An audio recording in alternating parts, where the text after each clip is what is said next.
I think my first memory is when I heard that they were looking for a president here. So I drove up, and then I came onto campus, and I just sat there and I said, what a beautiful place, what an opportunity.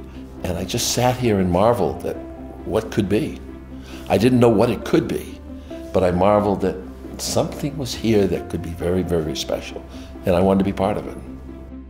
This is what he dreamed of when he first came here. You know, he often told us the story about his first month. You know, he arrived on campus and recognized that the college was probably not in the financial shape that he had understood when he accepted the position. And he took the last couple of $100s and went out and bought flowers to put at that front gate, because he recognized that when a potential student stepped on this campus with a potential parent, it had to be an engaging, inviting community. And, you know, he spent his entire career here making sure that that's exactly what happened.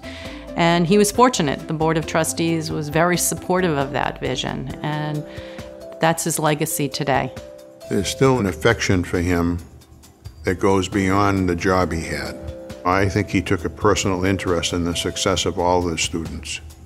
And I say his students, because I think he looked at it that way. I think that he had a feeling for the students and wanted to be supportive and help them and firm when he had to be. But he was respected. And I think all those people that have graduated over the last 30 years are going to carry the information, the wisdom, the attitude that they learned while they were at Endicott, probably didn't even realize they were learning it. But it's going to come back to them in the future, and they're going to say, oh yeah, that's kind of how I got to be the way I am.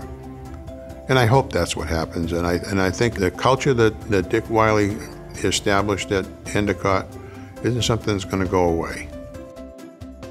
I'm a dreamer, and so I could dream and I could risk, but if I didn't have good people, this college didn't have good people, it never would have happened.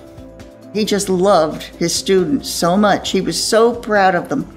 Every time he would come down here, we'd have lunch or anything, he'd rave about his students, how wonderful this one is, how wonderful that, what they're doing. He couldn't praise the students enough. Some of them had difficulties, and I know that. And I think he would work absolutely, do the best he could individually. He wanted to get that student back on the right track, and he would try so hard to do anything he could to make that possible, to change their life. And I'm sure that he changed a lot of lives.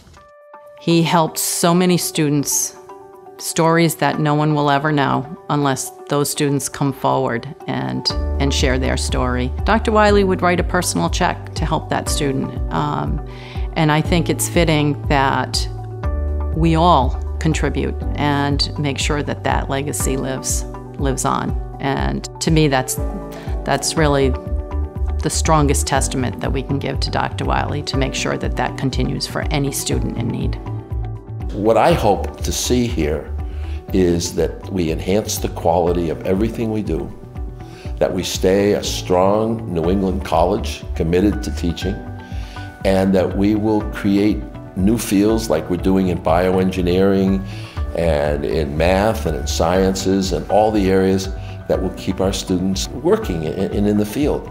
So I guess my dream is to maintain and hope to maintain that this college has that freedom and flexibility to let people create. If we do that, we can adjust to anything. If you lose that flexibility, you lose what made this institution so great. Whatever the spirit is, and I don't think I brought it, I think the spirit was here. Maybe I opened the door to it, of innovation, creativity, personal reward just stays, because you don't see it a lot of places. It's a spectacular success story. My hope is that donations to the scholarship program here at the college will help thousands of students in the future. And I think that's something that Dr. Wylie felt very strongly about when the scholarship funds were created. And it's fitting today that one of them will be in his name.